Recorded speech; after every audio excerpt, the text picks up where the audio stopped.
Mulai. Assalamualaikum warahmatullahi wabarakatuh. Kami dari kelompok 2 akan mempresentasikan application layer. Anggota dari kelompok kami ada Razak Arafi, Libra Serang, Alvin, dan Evan Sandrianto. Application layer. Application layer merupakan lapisan model terakhir dari OSI, berfungsi sebagai penghubung antara sistem komunikasi dan perangkat pengguna. Lapisan ini adalah titik akhir saat komputer klien menerima data. Application layer menggunakan protokol seperti HTTP, SMTP, dan NFS. Application layer juga berhubungan dengan presentation layer dan session layer. Presentation layer merupakan lapisan ketiga model OSI yang bertanggung jawab untuk mempersiapkan data yang digunakan oleh aplikasi. Sedangkan session layer adalah lapisan keempat model OSI yang bertanggung jawab untuk mengatur sesi komunikasi antara dua perangkat dalam jaringan. Selanjutnya mengenai aplikasi jaringan dalam model peer-to-peer. Merupakan aplikasi yang dapat berkomunikasi secara langsung tanpa melalui server pusat atau mediator lainnya.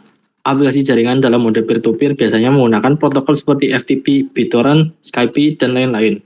Aplikasi ini juga memiliki keuntungan seperti fleksibilitas, efisiensi, dan skalabilitas.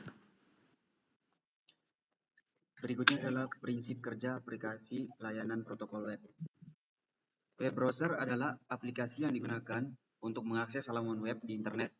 Web browser menggunakan protokol HTTP atau Hypertext Transfer Protocol untuk melakukan permintaan dan respons terhadap server web.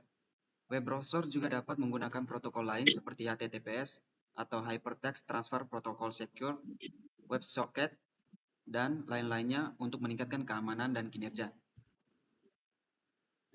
Berikutnya adalah prinsip kerja aplikasi layanan email.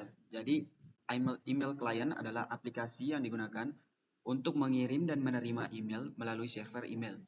Email client menggunakan protokol SMTP atau Simple Mail Transfer Protocol untuk melakukan pengiriman email dari klien ke server email.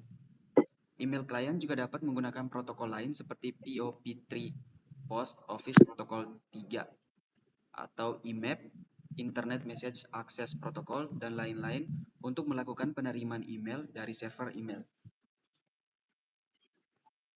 DNS Domain Name System. DNS adalah sistem yang menerjemahkan alamat IP ke nama domain dan sebaliknya. DNS ini memudahkan akses situs web tanpa mengetahui alamat IP secara langsung, dengan menyimpan tabel nama, domain, dan alamat IP di server DNS.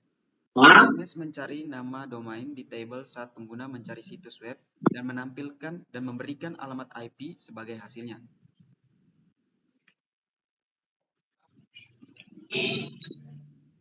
Slide berikutnya akan dijelaskan. Selanjutnya, DHCP atau Dynamic Host Configuration Protocol. DHCP adalah layanan yang mendistribusikan IP secara otomatis dan host dalam jaringan. DHCP memberikan informasi seperti alamat IP, subnet mask, konfigurasi DNS server, dan lainnya pada perangkat klien melalui paket data. Perangkat klien menggunakan informasi ini untuk mendapatkan alamat dinamis dari DHCP server. Selanjutnya, prinsip kerja protokol file transfer. FTP adalah protokol yang digunakan untuk mendownload dan mengupload file antara dua perangkat atau jaringan internet. FTP membagi proses transfer data menjadi koneksi kontrol dan transfer data. Koneksi kontrol melibatkan klien yang terhubung ke server FTP dan memberikan informasi autentikasi. Sedangkan transfer data melibatkan transfer file antara dua perangkat. Baik, cukup sekian presentasi dari kelompok kami. Kurang lebihnya mohon maaf. Assalamualaikum warahmatullahi wabarakatuh.